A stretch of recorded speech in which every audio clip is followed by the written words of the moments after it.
Welcome to this edition of In-Depth Alaska. I'm Tracy Sinclair. Assemblymember Meg Zaletel has been the executive director of the Anchorage Coalition to End Homelessness for 3.5 years. On Friday, she announced she would be stepping down from that position this summer.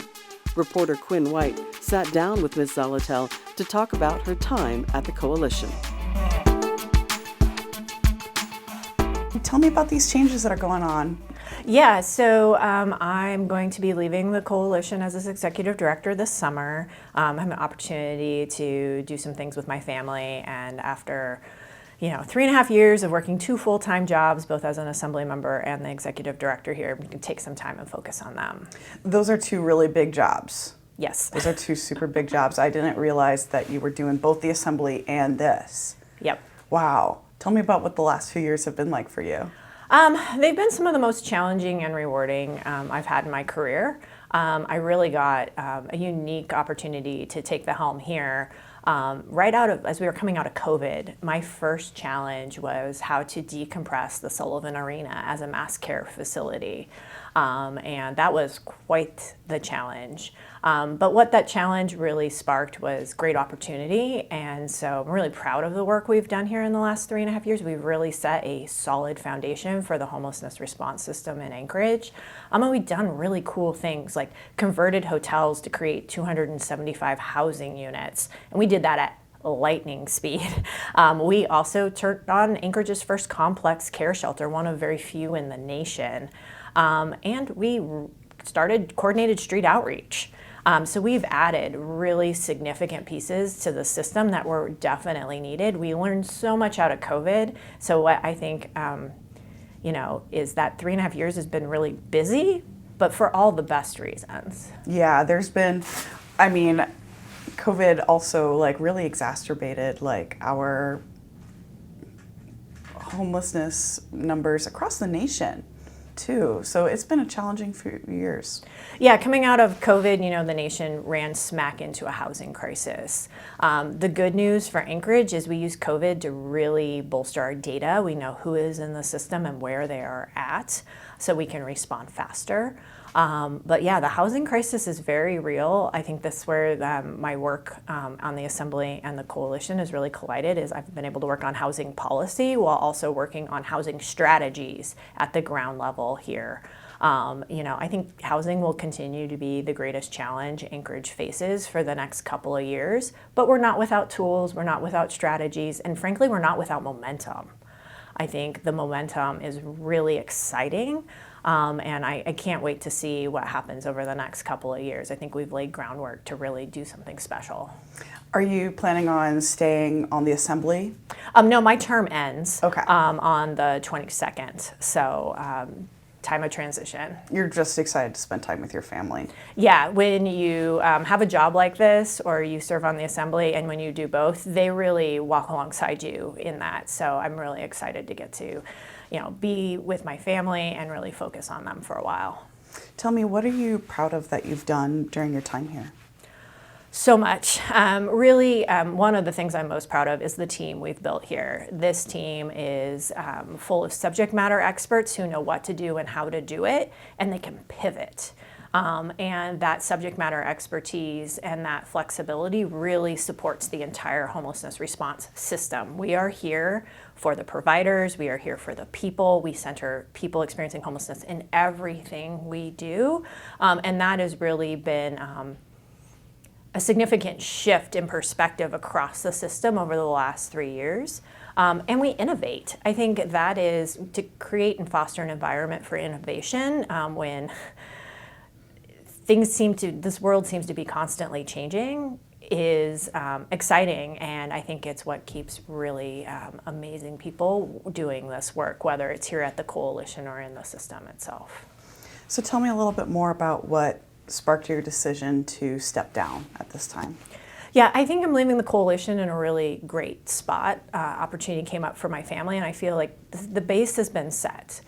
We know, as I said, what to do and how to do it, so I don't feel like it'll be terribly disruptive, and wanted to make sure I gave plenty of notice. It was always my intention that this organization's health and stability was really at the forefront. And so as soon as I knew that there was another opportunity with my family, it was time to let the board know. So we have a great period of transition through the summer.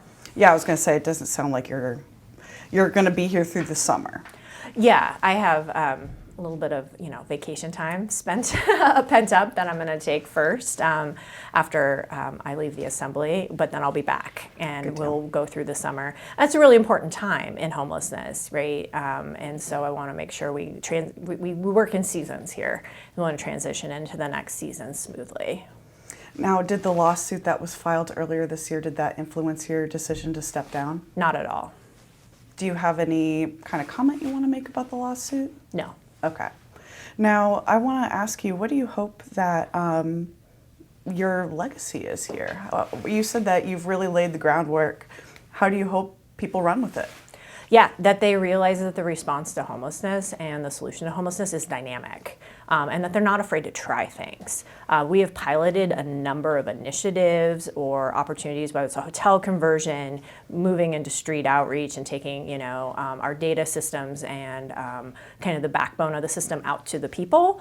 Or the next step, which was a rapid rehousing program where we house people directly from encampments. Try something, because almost anything will make it better.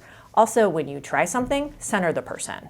Ask people what they need, really hear what they need, and then match the best thing you have and ask yourself, can you pivot what your program is or what you're offering to meet their needs? Because that's where we find success. Every time we center a person in the conversation, we find success. We may find immediate success in just making a connection and establishing a trust relationship. We may find long-term success in that we're trusted and now we're moving into housing. It's really interesting. We have this window here that we serve folks through twice a week.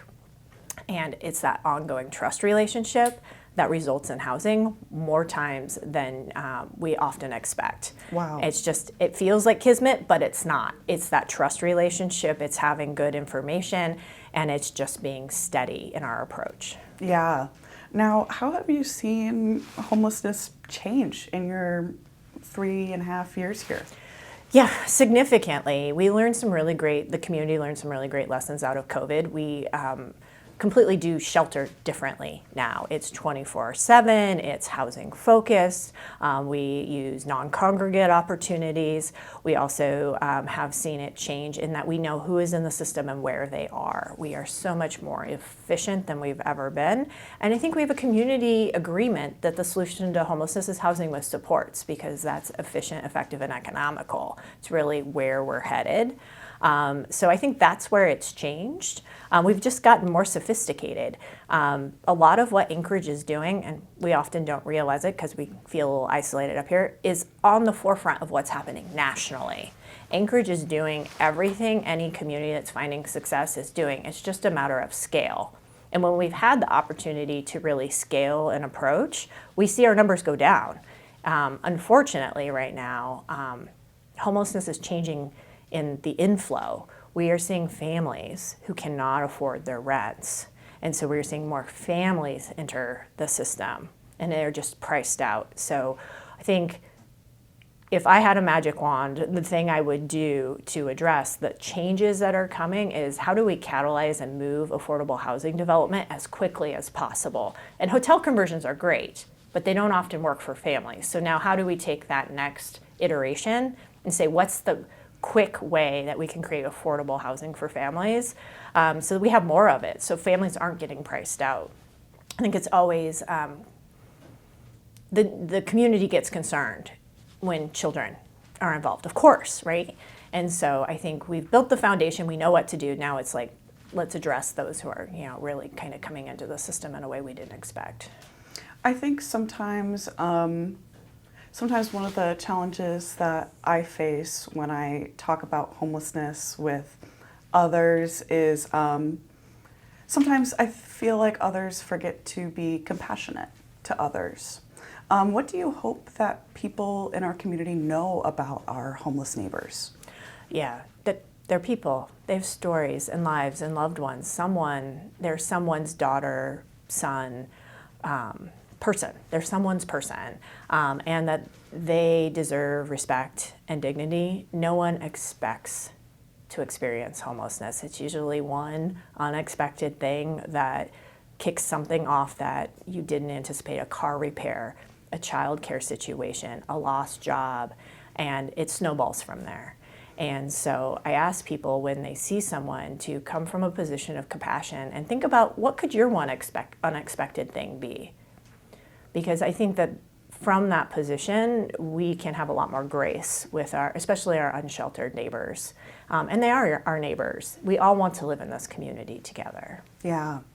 Now, like I said earlier, I grew up here. When I think about how things have changed since I was a kid and now, I don't know numbers, but it seems like there's more homeless folks on the street. What do you say to folks who live in our community that are frustrated that it seems like this problem isn't being solved? Yeah, so unsheltered homelessness is approximately 500 individuals.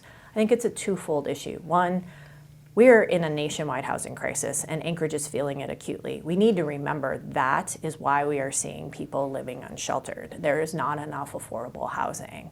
The second issue I think that's really important is I think one of the holes in the homelessness response is we're not taking any resources directly to people who are unsheltered.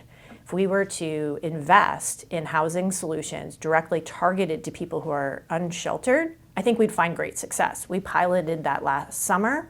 We know it works, but that's never at the forefront. We're always talking about how do we turn on more shelter, or how do we move people from shelter into housing? Well, with 500 of our neighbors living outside, what should we be doing for them? And I think I know it's a housing solution, but that always seems to fall through the policymaking menu of options. Why do you think it falls through? I think because we hadn't done it before. We just did it last summer, and jurisdictions around the country were finding great success with housing. Sacramento, Dallas, Houston, that's what they're doing. We tried it, we proved it could happen. Now I think we really need to embrace it as a strategy. So that's my next question is, even though you're getting ready to see your way out, where do we go from here? We do more of what we know works, which is housing with supports, whether that's from shelter or directly from an unsheltered posture on the streets. We continue to be focused on small housing-focused shelters, and we continue to center the person, right? We continue to meet people where they are, literally, and so street outreach. And we have all of those pieces in place. So I think we stay the course, we figure out how to scale, and we have to figure out how to bring along that affordable housing. Yeah. Now, is there anything else that I didn't ask you that you think is important for folks to know, either about the work you do here or about you stepping down? Again, it's been a great challenge and privilege to do this work. Anchorage, you've got this, is what I would say. Don't panic. It is hard. It is very hard to see someone experiencing unsheltered homelessness, but we know what to do. So we need to be asking our policymakers and our community to step up and say, let's do what we know works. Thank you to Ms Zaletel for talking with us, and thank you for listening to In Depth Alaska. Please like and follow this podcast.